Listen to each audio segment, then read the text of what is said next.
एक दिन की बात है जब तकनीक और सोशल मीडिया की दुनिया में एक नया एप्लीकेशन इंटरनेट पर धूम मचा दिया। उसका नाम था डरावने गुनगुनाहट।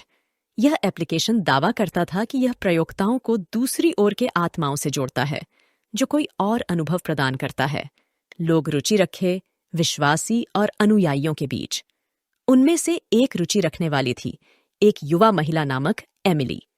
उसने ऐसी अफवाहें सुनी थीं कि इस एप्लीकेशन के जरिए मृत्यु के साथ बातचीत की जा सकती है, और उसकी उत्सुकता ने उसको जांचने की दिशा में बढ़ा दिया।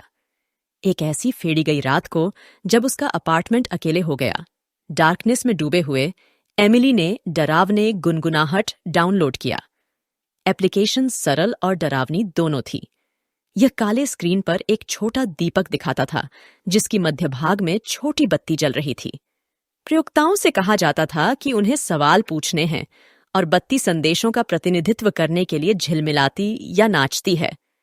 पहले तो एमिली संदेहवादी रही, लेकिन उसने सोचा कि एक बार तो कुछ आवश्यक प्रश्न पूछने में कोई बुराई नहीं है। उसने बातचीत शुरू की।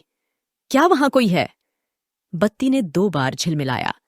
उसकी त्वचा में खुदाई की तरह छाएं बढ़ी, लेकिन वह यह संयोजन करती है कि यह संयोजन है।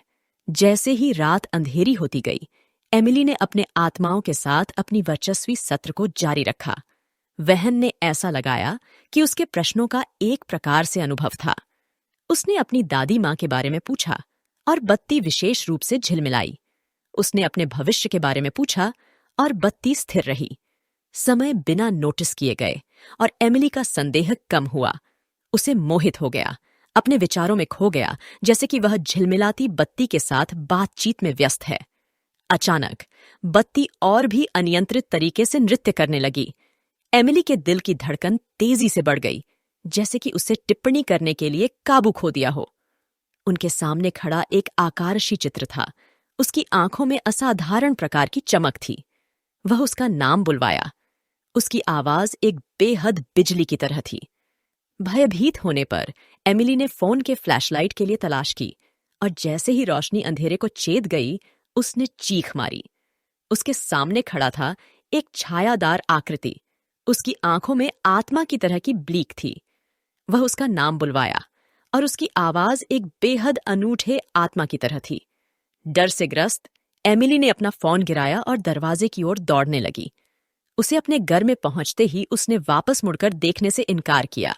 जब एमिली आखिरकार साहस करने में समर्थ हुई, तो उसके अपार्टमेंट खाली था। ऐप गायब था। उसके फोन की मेमोरी इसके किसी प्रतिलिपि से साफ हो गई थी। आज तक एमिली उस रात की याद में बिलबिलाती है। वह हर किसी को चेतावनी देती है, कभी तकनीकी दुनिया की शक्ति का महत्व कम न करें, क्योंकि कुछ गुनगुनाहटें बेहतर होती हैं।